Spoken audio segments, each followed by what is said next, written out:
Hey folks, good afternoon. Welcome back to the farm. We're going to make a favorite Portuguese dish for you tonight. Stick around and see what it is.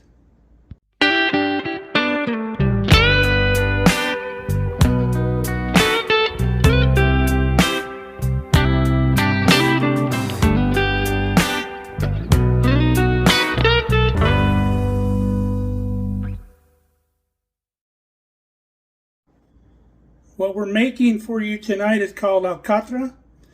It's from the island of Treseda in the Azores, and it's a favorite of that island, and that island is known for it. And it's usually made out of beef, and it's like a braised beef, and it usually takes about 6 hours to cook. You put it in a big pot, like a clay pot or a cast iron pot or a big Dutch oven, in the oven at 350 for like 6 hours until the meat just kind of forks apart real easy. But we're going to do it on a lot quicker timeline by employing our pressure cooker. Now this is not the pressure cooker that we can in. This is similar to an Instapot. Bought this years ago when I stayed up too late and was watching infomercials. But this will speed up the cooking process by a whole lot. It'd probably go about 90 minutes and it'll be pretty much done. So let's show you how to get this dish started. Now normally this dish is made with beef like we told you, but we're going to use some lamb that we have. And I never enjoyed lamb. It always tasted like an old billy goat or something to me until I had good lamb, which we got from our neighbors right down the road.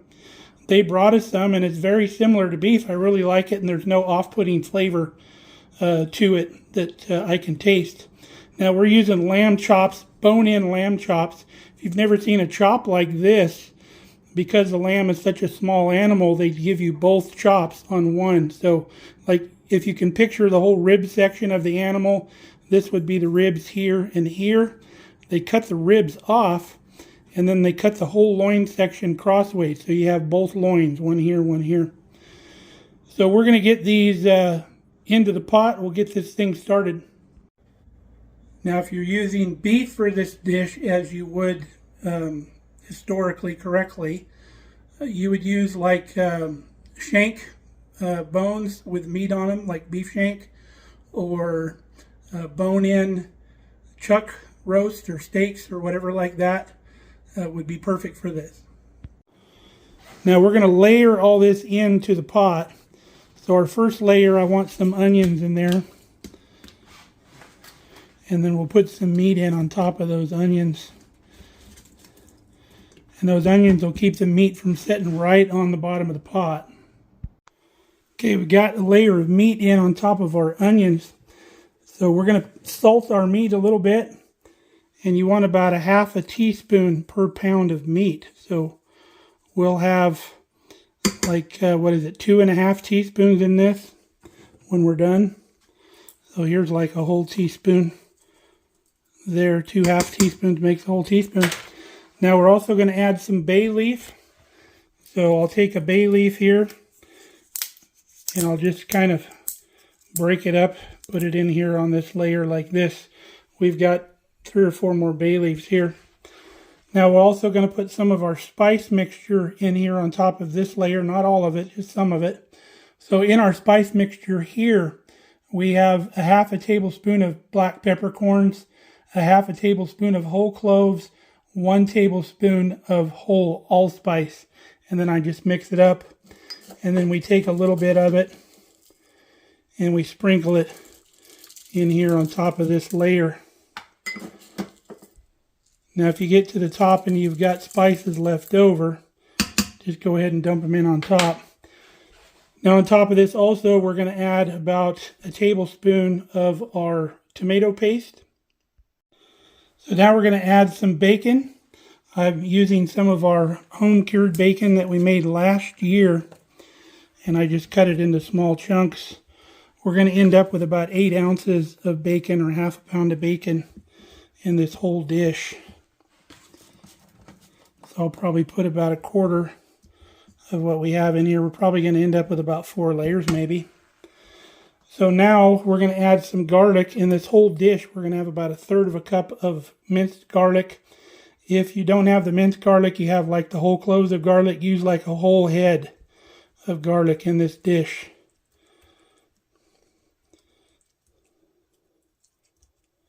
There we go. And then to this now, we're going to add half and half some good dry red wine and some water. And we just kind of want to bring it to the top of the meat there. All right, you don't have to measure this stuff. Just look at where it comes about halfway up. And then we're going to add some water to bring it the rest of the way up. See, we're at the top of the meat there. That's what we're looking for. So now, next, another layer of onions, and we're just going to continue on doing the same thing till we used everything up. Now, some people prefer this dish with pure wine. They don't use any water at all. It's just wine. But I think that's a little too much for me, but you may like that. Now, some other people will serve this with like rice. They'll serve it over rice or noodles or something like that. But a good dipping bread is perfect for me. Okay, we've got everything layered into the pot. And with these pots, you've always got a maximum fill line when you're pressure cooking. And we're right up to that line, so we didn't go too far. So we just got to check the seal on our lid. Put our lid on here, and then we're going to set this to pressure cook for 90 minutes. In the Instant Pot, it would be the same thing, whatever your setting is for 90 minutes. Okay, we've got her all buttoned up, set for 90 minutes.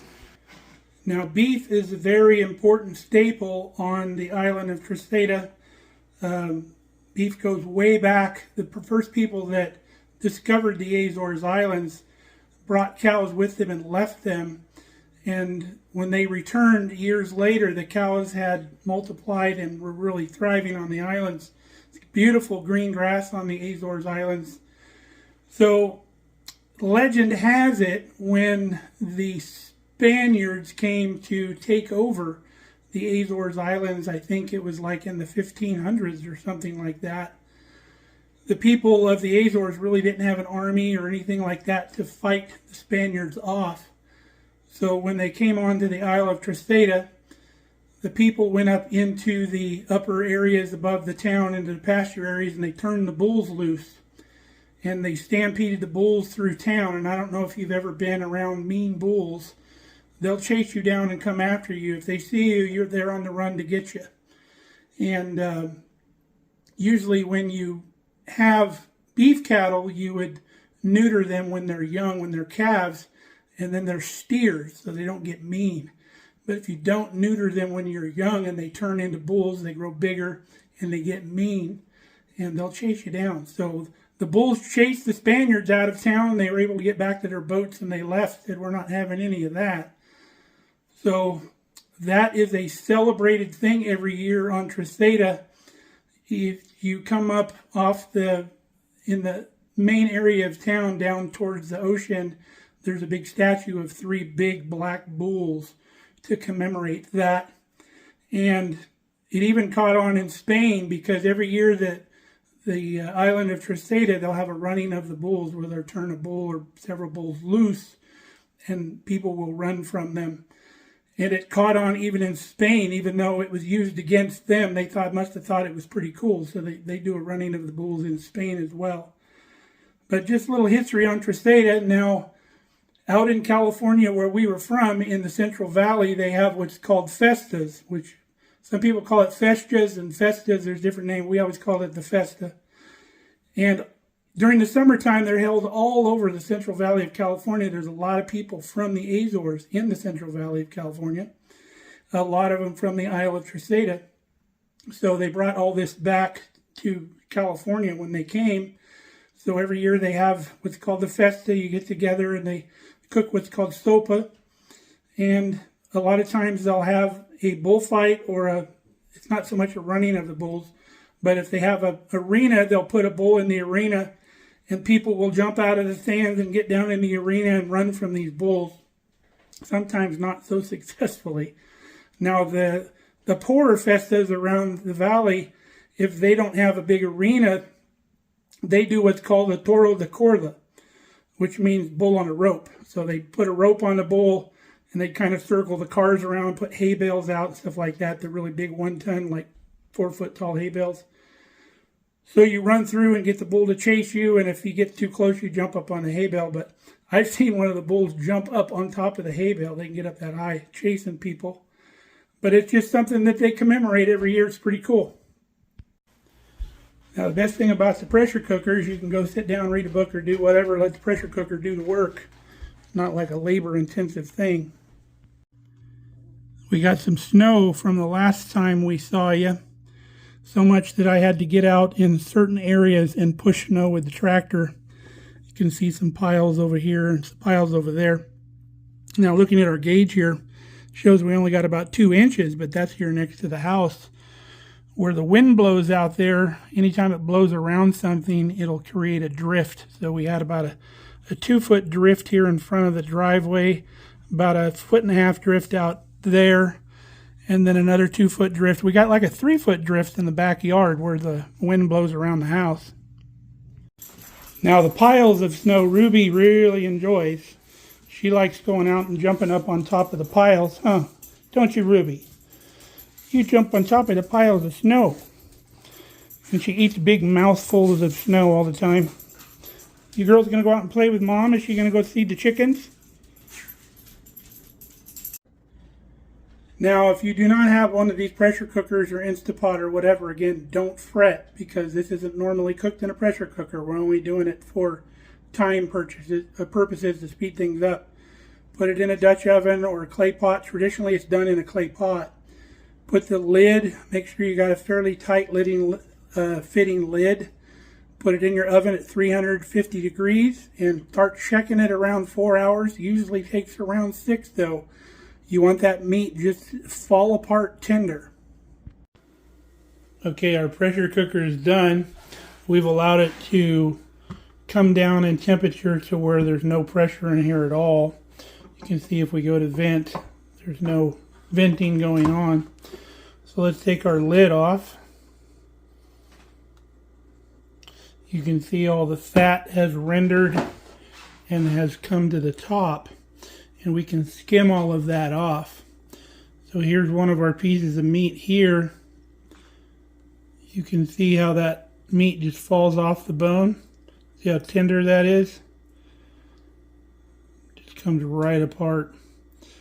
So I'm going to tuck that back down in there. I'm going to skim some of our grease off here.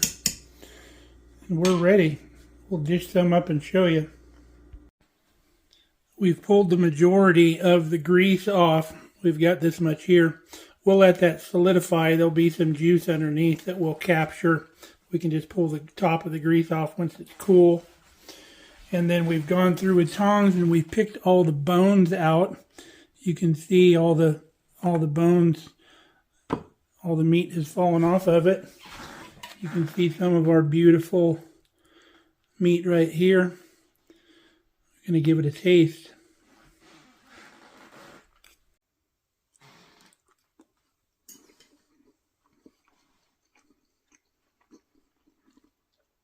Really good, beautifully tender, good stuff. You can serve this with make up some vegetables and then make some crusty bread to dip in the juice. Is really good. Some of Kelly's really good homemade sourdough bread. Dip in there.